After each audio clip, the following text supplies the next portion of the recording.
Student কেমন আছো? I hope প্রত্যেকে ভালো নয়, ভীষণ ভালো আছো।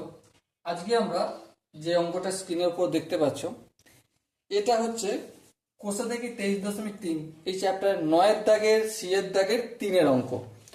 যেখানে অঙ্কটা কি বলেছে মন দিয়ে পড়বো। বলেছে যে cosec square theta minus sine square theta equal to half. এটা হলে আমাকে কার মান বের করতে হবে? Cosec square cos to the power 4 theta minus sign to the power 4 theta সমান কত বের করতে হবে। ওকে, চলো ফটাফট করে করতে শুরু করে দিই। দেখো ধ্যান দিয়ে এই জায়গাটায় অঙ্কটা করব। cos to the power 4 theta minus sign to the power 4 theta আছে। হ্যাঁ, তাহলে এটাকে আমি এভাবে লিখতে পারি, cos স্কয়ার থিটা তার হোল স্কয়ার লিখতে পারি। হ্যাঁ লিখতে পারি, 2 দুগুণে 4, ঠিক আছে। মাইনাস সাইন স্কয়ার থিটা তার হোল স্কয়ার লিখতে পারি। হ্যাঁ ঠিক।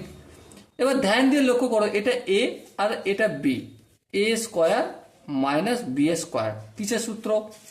এ স্কয়ার মাইনাস বি স্কয়ার সমান কি? এ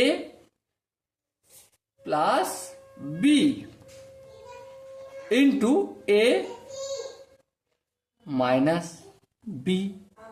ওকে, এবার দেখো cos square theta plus sine square theta সমান কত জানি? 1 জানি, লিখলাম। আর cos square theta minus sine square থিটার মান দেখো বইতে দিয়ে রয়েছে সুন্দরভাবে, হাফ সয়ে করে দিলাম।